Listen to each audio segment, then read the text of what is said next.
You are now watching WhoDooTV.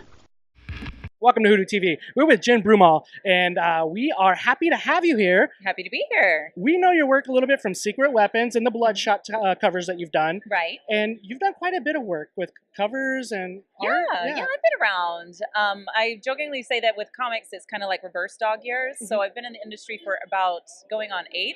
So technically reverse dog years, maybe one a little bit. Awesome. So, still baby steps, but yeah, I've been working diligently the 8 years that I have been in comics. Awesome. Mm-hmm. Like I think we talked earlier, and one thing I enjoyed was your Secret Weapons. Those covers were awesome that you did on those. Thank you. Thank you. Yeah, I was working with Amin from Most Fun Hobby House. Ding! And I basically pitched him the idea of that kind of frame look with these characters because we were looking at all the other layouts and whatnot. And of course, you've got the big logo. So we wanted something that would be a little bit different and that would stand out. And that's what he and I agreed on. And it ended up, they looked really pretty. I was very excited to do that one. Nice. And one thing that seems like a little bit different out of necessarily comfort zone is Bloodshot, doing those covers. Oh, so excited. So excited. Well, because most of the time, if you look at my body of work, you see that a lot of my stuff kind of leans more towards, drawing women, pinup, and so on. And I told Valiant and I told Amin, I was like, I want to get away from that because I want to show people that I can actually be a well-rounded artist and I can totally draw dudes. And so he was like, well, how about Bloodshot? And I was like, yes, please. And so I think I drew one woman and a child, and then the rest were all manly men with guns and splatters and all of that stuff. So yeah, it was very, very fun to draw Bloodshot. Awesome. That's awesome. And then you're on a Kickstarter project with Tom Hutchinson. That one has closed out. It's closed. Okay. Yeah, the campaign closed out. It was Lights, Camera, Jungle. We will actually have books for that here coming this afternoon. Okay. And that was one of my first campaigns where I did the interiors as well. Okay. So kind of jumping out of the gate, I started comics backwards as a cover illustrator and then progressed into doing interiors. But in doing that project, having never done interiors, I was like, I've never drawn the interiors. I'm going to do a 40-something page book. That was a little bit of a high goal. Yeah, a little ambitious. Yeah, just a tad. And I learned a lot. Yeah. But what I also realized is that I'm a stay-at-home mother of 2 young children. So interiors are not really in the future for me right now, unless I have like 2 to 3 years to do it. A little more time. Because it's time consuming. Right. And I'm not one of those interior artists that can do it really, really fast. So I will stick with the covers for now, unless it's my own project, and I will take my time. How did you find the difference between layout and covers, like the interior with the layouts and then? Well, with interiors, you're telling a story. Right. So you're having to think of pacing. You're having to, make sure that it makes sense, make talking heads look interesting. And then, of course, me as a cover illustrator, I think more as like, I guess you would say a designer. Yeah. So like when I'm doing a layout, it's just one image. So I make sure that it's plotted out very well. It's designed to be eye-catching. So when I was doing the interiors, I noticed that I kept flipping people to face inwards because as a designer, that's what you do. People face into the pages, not off. And I would get the notes, they're going that way. You need to turn them around. You're not making sense. And I'd be like, dang. Or my favorite note, make room for words. And I'd be like, oh, so most of my backgrounds you don't even see. But they're there. And it's a whole other beast. Yeah. It really is. Interiors are a whole other beast. But I think that they're just as important of an art form. Because I know some folks are kind of like, the interiors are not as important. They don't have to look as slick. And I'm like, no, they do. They really do. It's a visual medium, so it's all got to be slick.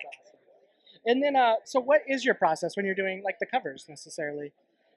Usually what happens is I get an email or a call from an editor. They say, I want my character on such and such cover.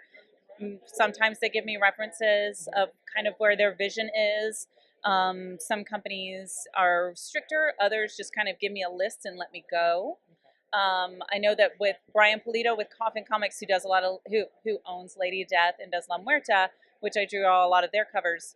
These days, he just gives me a general idea, a list, and will either let me know if it's going to be bejeweled, which means I need to put a ton more stuff on there, and then he just kind of lets me off my leash. Then I just do a rough I send him, it gets approval, or I edit, and then I just go crazy. Other companies, like with Marvel, sent me like a larger stack of what I could and could not draw, because they have a bigger property. Or like working with IDW, the G.I. Joe had to get approved by IDW and Hasbro. You know, so I mean, with each company, there's a different way, but usually they let me know what they want, I get it approved, and then I take off. Well, with working with a bunch, you know, independent, working with major publishers, what's your dream? What would you want to work on the most?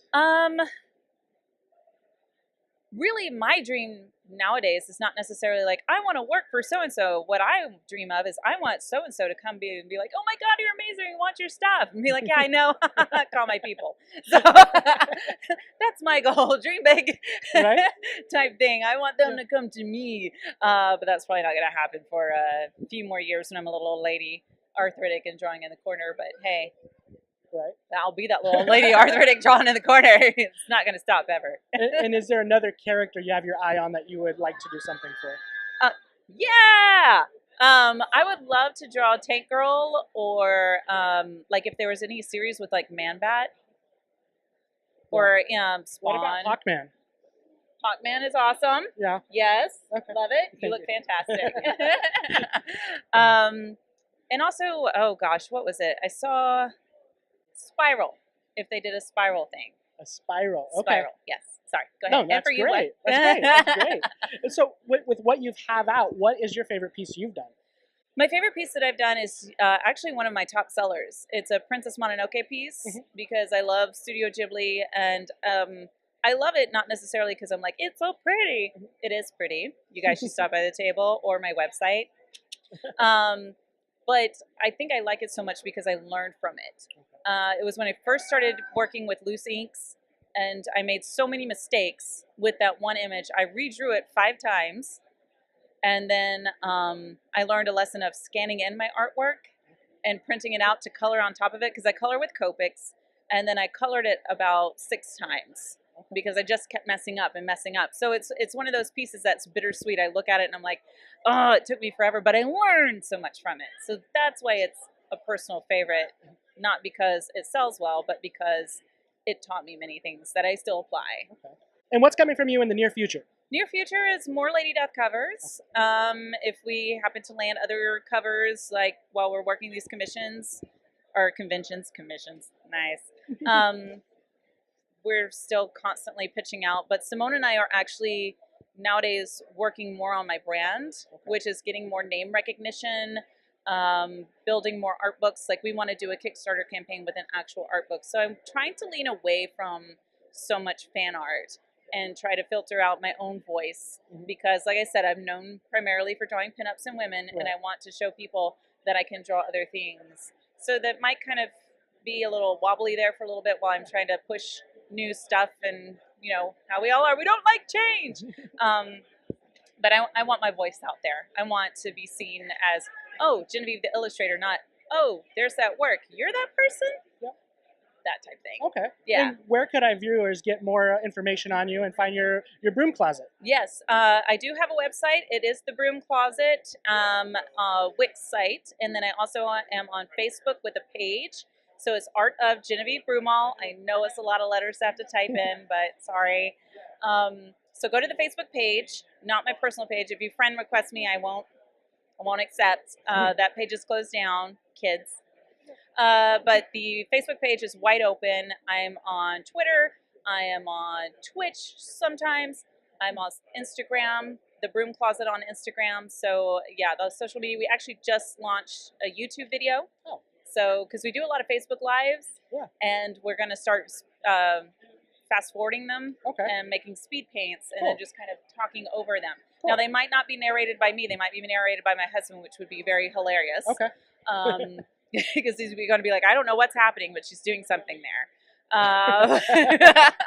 But, you know, the humor, it bleeds through. If you haven't already picked that up, we have a lot of fun. That's great. We're going to put a link to that in the description. Make sure you pull up that YouTube, guys. Yes, definitely. We want the YouTube to pick up so that folks can watch. But the live feeds are fun because you can ask me questions directly, and I can answer while I'm working on it. They're a lot of fun. So with comic books, what are you reading? read a lot of ElfQuest. I want to find the Saga trades so I can start reading that because I've heard rave reviews about Saga, Paper Girls. But I've been picking up some of the old stuff that I read back in the 90s because that was where my love was. That's where it all started for me. Awesome. Spawn, Wildcats, Gen 13. Awesome. That was me. And if you could only have one, Star Wars or Star Trek? Trek. Spock or Kirk? Spock. All right. DC or Marvel? DC. Superman or Batman? Batman.